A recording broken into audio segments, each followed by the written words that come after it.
Welcome, welcome, welcome. You might be familiar with Kali Linux.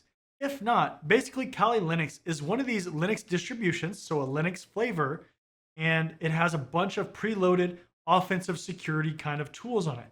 So things you would use on a penetration test or a red team assessment. And you would basically try to break into networks that you're authorized to do so legally with a contract. So that's a lot of those penetration testing jobs that everybody wants to get into, right? Well, one thing that has recently happened is Offensive Security, the company that maintains Kali Linux, has released something called Kali Purple, which is aimed at more of the red and blue team side. So combining those different aspects of things, where blue team is typically more defensive, red team is more offensive, and really just combining a lot of those tool sets so you can do a lot of that stuff in one Linux distribution or one operating system. So what we're going to do in this video is we're going to walk through the release, and then we're actually going to install Kali Purple so that if you want to play with it, you can do it at your house or in your lab or wherever you practice your cybersecurity skills. All right, so this is the release post, and I will leave a link to this in the video description if you want to check it out. You can, of course, always Google it or go to Offensive Security's website, but we're going to scroll through this and take a look at what's included in here. They do give a table of contents so you can skip to different sections, which is always nice. But we're going to scroll down here, and again, their 10th anniversary. So Kali Linux has been around for a long time. If you've been in cybersecurity for a while, it actually used to be called something called Backtrack. And if you've looked at any old cybersecurity books or documentation or anything that mentions a Backtrack Linux distribution or Linux operating system, that's basically what it was. It was the older version of Kali, and then eventually they changed it into Kali as we know it today. So that's a little bit of history for you if you're interested. So Kali Purple, the dawn of a new era. Kali is not only offensive, but it's defensive. So keep that in mind in your career or in your cybersecurity pursuit, that defense is really, really important. It should signal something to you that you're realizing Kali Linux is starting to expand and include defensive tools, right? Keep that in mind. It's not all about offense. So that's one major change for sure. Then Python 3.11 and pip changes going forward. Once a year theme update. XFCE 4.18 and KDE Plasma 5.27. Default kernel settings and some new tools. So let's keep scrolling through here. So what is Kali Purple? Kali Purple is the one-stop shop for blue and purple teams. Kind of interesting they didn't say red teams. So they are keeping Kali Linux, just the traditional version where it's all red team based. They're still maintaining that, right? They're not completely shifting over to just this Kali Purple version, but keep that in mind. Let's see what else is in here. This talks about Backtrack. So like I mentioned, right? Backtrack was the old version, and things have really evolved since that last version of Backtrack. Keep scrolling down here. Reference of architecture for the ultimate SOC in a box. Perfect for you. So practicing SOC analysis and threat hunting, security control design and testing, blue, red, purple teaming exercises, Kali spy versus spy competitions, protection of small to medium-sized environments. Over 100 defensive tools. So this is where we start getting into some of that defensive stuff, right? Archimede, CyberChef, Elastic Security if you want to use a SIM tool, GVM, the Hive. There's a lot of different tools that are included in there here. They said over 100, right? Well, that's a ton. And they have documentation where you can go to that. They also, of course, still have all the red team tools that they would have in the regular version. So keep that in mind. You can do everything in the one version. Pre-generated image, and we'll get into a few reasons why this might make sense to get Kali Purple or why it might not, and some of the limitations, especially in the installation process. Kali Autopilot, an attack script builder framework for automated attacks. That's really important. Purple Hub for the community to share, practice PCAPs, Kali Autopilot scripts for blue teaming exercises. So they're trying to generate more training kind of exercises or capabilities that you can use in your practice or in your lab exercises. Community wiki. And then this is where the purple team side of things kind of comes into play. So the NIST CSF, the critical infrastructure cybersecurity. This is NIST cybersecurity framework, basically. And there's some different steps: the identify, protect, detect, respond, and recover. That's basically the whole process of cybersecurity, and that's referenced in that cybersecurity framework. So go check that out. That's definitely worth checking out in your cybersecurity career as well. There is a purple Discord channel, so check that out as well. And theme, installer, menu entries, and XFCE. And then they show some screenshots of some different defensive tools. So things like Elastic, which is the SIM tool that they include, Archemy, Malcolm, the installer. And again, we're going to go through the installation process of this. So we'll just keep scrolling through here. See here, and Python changes. So Python 3.11 is now in Debian. So that is something important to keep in mind. Anytime you're using Python, you want to make sure that you're using the right version. There are differences between the versions, especially the major versions, right? There was a huge uproar when we went from Python 2 to Python 3 because there were changes, right? Especially in scripting and kind of the formatting and the syntax of things. If you didn't have it correctly syntaxed or correctly formatted for Python 3, you could run into a lot of errors, right? Your scripts could all of a sudden start failing out because they weren't necessarily structured in the same way that Python 3 would expect it. And a lot of people saw that. So that is definitely something to consider. They also show you how to use pip to do some installations for as Python modules. And they also actually give you another way. So you can actually use apt, which is another package manager, to install different Python 3 packages. And so that's a really good way to use it. They give the simple and recommended way. So apt install Python 3 and then the package name. Keep scrolling through here. Again, they're talking about apt and how to install Python modules. So we're not going to go through those specific commands because that's really not necessary as far as the scope of this video. But keep that in mind. And then there's some information about environments. So the virtual environment with Python. So if you use Python a lot, that's definitely going to be useful as far as just commands in general to kind of get you started, especially if you're just getting started out, right? And then break system packages. So with any kind of packages, right, and changes in versions, there's always these issues where there's dependencies or things that don't work right and, whatever, right?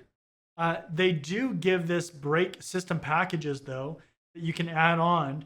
So if you want to ignore everything and not worry about any kind of repercussions or results or issues that come of installing a certain version of something, then you can use that command as well.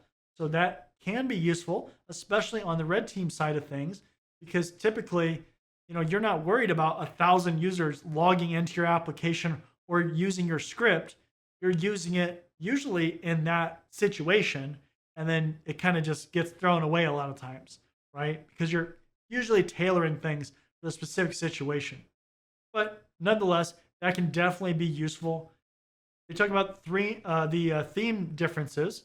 So they do include some other wallpapers and some things like that. It's going to look a little bit differently. Typically between versions with Kali, they do change what it looks like. So you'll see a different wallpaper by default, or you'll see just a different overall look to it, right? And that's important to keep in mind, especially if you change versions and you all of a sudden see some differences like that. Then you can a lot of times tell which version it is if it hasn't been changed, right? Obviously with like a wallpaper, you can just change it back, but that is important to keep in mind. Different wallpapers, and again, we'll go through those as well. And ways to install legacy wallpapers. And then this is going to be talking about XFCE 4.18. And just overall how to actually format what it looks like. And I don't know if you know this, but in Kali, there are ways to kind of disguise the operating system that you're using, right? So you can make it look like something else, especially if you're on site for like a physical penetration test and you don't want somebody within that building to see that you're running Kali Linux, then you can do that feature, which is actually pretty cool. And tiling stuff, that's pretty cool too. Just trying to see here if there's anything else that's really, really important. Now, the known issues, this might affect some people because there is some issues that you might run into with NVIDIA drivers. And if you do, basically they're saying purge those drivers in Kali and then reboot your system. And that hopefully will fix it, right? But if that's going to affect you, then definitely do that. And then they're just basically talking about more tool specific kind of things. And community shout outs, which is always great. All right, so if you're ready to install Kali Linux and you're on the Kali website, go ahead and open up the menu and select Get Kali. You can also go to the downloads page or Google it to find it as well. Now, this is really important and a distinction between the regular Kali version and Kali Purple. If we scroll down here and we go to just the regular section, so you can see that for one, there's an ISO that you can download, right? Like that's pretty standard with operating systems. Specifically with regular Kali, they have pre-compiled or pre-built virtual machines that you can download. So for VirtualBox, we have one, we have VMware, and then QEMU. And so you can get these different versions and just get up and running, right? You don't have to go through the full installation process. Unfortunately, with Kali Purple, that does not exist. The only way that you can install it is by getting the ISO. Now, that will make the process a little bit slower. It'll take more time, depending on what you install. Could take more, could take less, right? But that is an important distinction. So keep that in mind. Okay, so I've already downloaded the ISO for Kali Purple, and we're going to install it using VMware Workstation 15.5 Pro. And really, this will apply to any hypervisor software. So it really doesn't matter which version you use, as long as it's a modern version, right? So relatively recently. But I'm going to select Create a New Virtual Machine. I'm going to select Typical because this is pretty much a normal installation. We're going to find the ISO image. So browse to it and select it. For the operating system, in this particular version, I need to select that it's an other Linux operating system. So I'm going to do other 5.x or later kernel 64-bit. Let's hit next. I'm going to call this Kali Purple. Select next. I'm going to give this a hard drive space of 30 gigabytes. And you can decide how big you want to make it for your specific installation. I typically will leave the next option just as the default. So split virtual disk into multiple files. Next. I'm going to customize the hardware because I do want to give it a little bit more resources. So I'm going to give it 8 gigabytes of RAM rather. I'm going to change the processors or the cores that are allowed to use it. And I think for that installation, that's going to be good. So I'm going to hit close and finish. All right, now we're going to power up the actual virtual machine. We'll do a graphical installation. All right, so now we have to go through the options. So we're going to do English, United States, because that's where I live, American English, because that's the keyboard that I have. Okay, so now it wants us to give it a host name, which is going to be the name of that system. So I'm just going to call it Kali P for Kali Purple, and we'll hit continue. Domain name, I'm not going to fill this out because I'm not joining it to a domain. Hit continue. Full name of the new user. So this is going to be the user's actual name, not the username that they log in with. So I'm just going to put John in here, and then this will ask for the actual username of the account. So what do you want the username that somebody uses to log into this system with? I'm just going to leave it as John. And now you have to enter a super secret password to set that. Continue. Enter your time zone. So I'm going to choose Arizona. And this is going to ask about how you want to partition the disks. I typically am just going to do guided use entire disk. I don't want to get too crazy with it and set up encryption on any of these. So I'm going to hit continue. It's going to ask to select which drive that you want to use. And we're going to use that one. This is another option that you can do where you can create separate partitions for different types of data. Again, especially with the virtual machine on something like this, I have no reason to do that. So I'm just going to keep everything in one partition and hit continue. Right? It'll make sure that we confirm all of our changes. We're going to select finish partitioning and write changes to disk and hit continue. And it's going to double check, do we want to do this? We're going to select yes and hit continue. All right, so this is going to install Kali Purple, and when this finishes, we'll check back. Okay, so at this point, it wants us to select what kind of software that we want to install. Desktop environment's pretty default. XFCE, that's the Kali desktop default environment for the actual operating system. And then these tool options down here below, this identify, protect, detect, respond, recover. Again, those go back to that blue team side of things from the NIST cybersecurity framework. So for our installation, we're going to keep them all, and we're going to hit continue.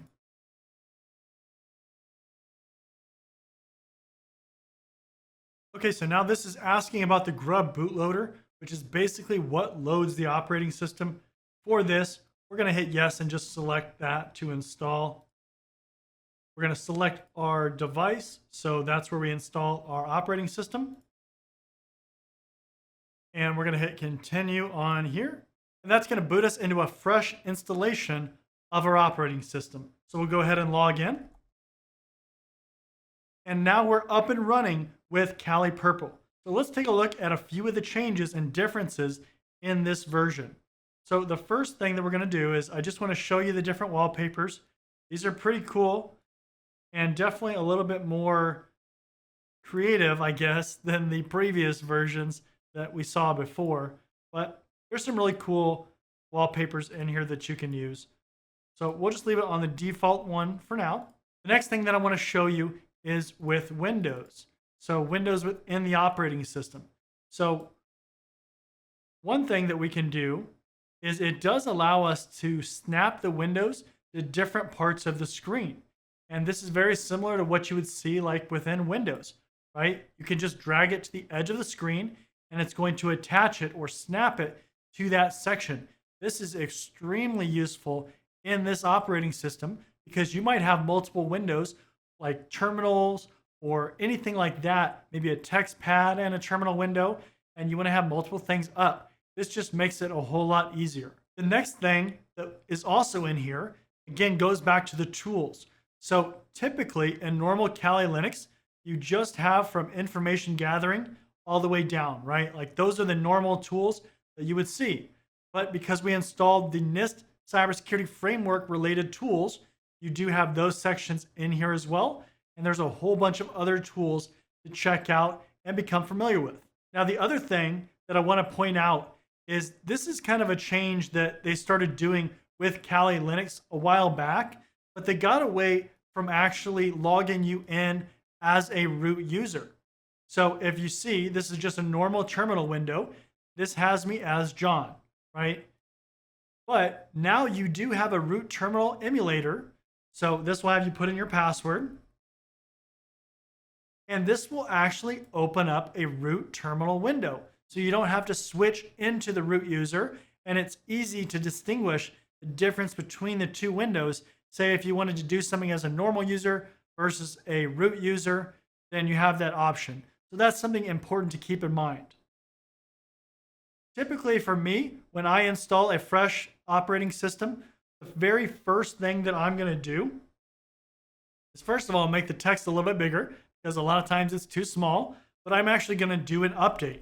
So I'm going to do sudo, because I'm going to run this as root, apt update, and I'm going to do a sudo apt upgrade with the option of yes, so it will install all of those updates. This is kind of a blind installation, so this is just going to update and install everything that it can. This is not always the best option, especially if it's a production type operating system, but for this installation, it totally makes sense to do this. And we'll have to put in our password, and that will go ahead and update everything for us. Whenever you do updates, especially when you do mass updates where you're updating a ton of stuff, it's always a good idea to reboot the system. So then after that, I'll do a sudo reboot, and that will reboot the operating system. The other thing that I always do after I do updates or when I'm dealing with virtual machines is I create a snapshot. So in VMware, it's under the VM option and then snapshot, and I'll hit take snapshot. So then I will use the date, so 2023, and this is being filmed on March 18th.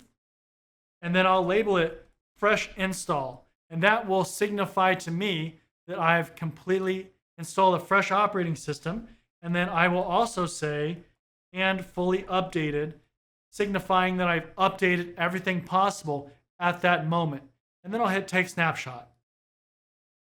That way, if there's any kinds of issues, I can always revert back to that snapshot, and then I'll be in the same state that I'm in right now as far as versions on software, what the operating system looks like, any kind of files that I have on the operating system, basically the exact state that I have it in right now.